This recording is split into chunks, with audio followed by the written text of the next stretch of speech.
कोने गाँव से जान तोहर आई तो बाराती गे। Mix by Raja Hindustani. कोने गाँव से जान तोहर आई तो बाराती गे। जब तोरा देखे छियो फाटे हमर छाती गे, जब तोरा देखे छियो फाटे हमर छाती गे। कोन गाँव से जान तोहर आई तो बाराती गे, कोन गाँव से जान तोहर आई तो बाराती गे।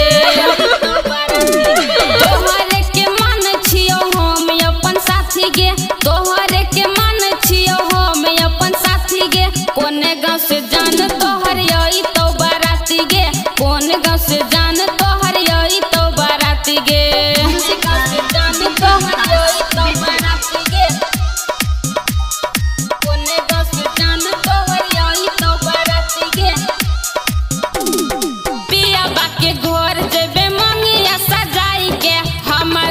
छोड़ देले पागल बनाई के, पिया बा के घर जेबे मंगिया सजाई के।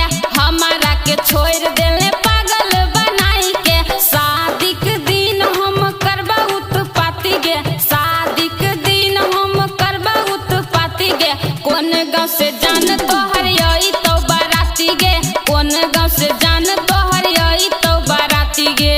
कोन गाँव से जान तोहर आई तो बाराती गे। कोने गाँव से जान तोहर आई तो बाराती गे। हमारा संग छोरी कैलही तू खेला, लाल बाबू नीरज के छोड़ले अकेला।